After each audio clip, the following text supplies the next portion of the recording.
This is my tribute to my mom. The last thing that I have to say here.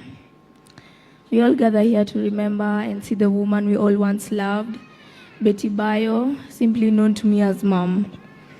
I know that my mother is no longer with me anymore, and I won't have the privilege to make any more memories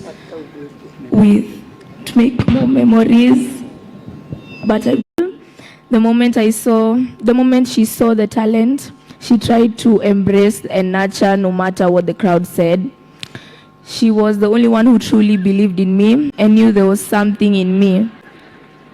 The only thing I can promise her now is that with or without her, I will accomplish all the awards we talked about, even dedicate them all to her. Never in my mind did death come across my mind when she got that sickness.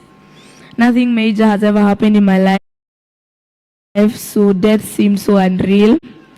As some of you know, my mother is very strong, and the sickness started with small headaches, and after that it got so severe she had to go to a small hospital nearby our house. The rest is too painful to explain, but my mother was in severe pain, yet she tried to smile for us. I remember the words I told her like it was yesterday. I told her that when we saw her in AAR, she came out with on a hospital bed, like tubes all around her mouth and nose. And I only saw her for like 2 minutes because like there were so many people there. But then I forced myself into the ambulance to like talk to her alone. I told her that we miss her and we love her, and it's so sad to come back home to not see your mom there anymore because she's sick in the hospital. I used to come to school telling myself when I come back home I'll see mom. You know, she used to have a favorite like spot where she would sit down. So I would always imagine come back home and see her there. But I never saw her.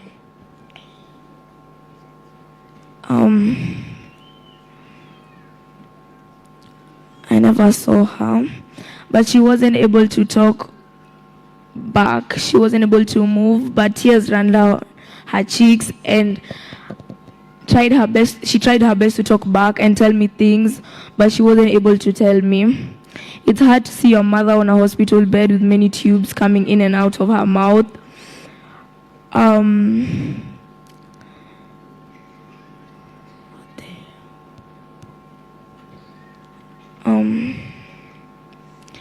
Of her mouth, and trying to fight for her life.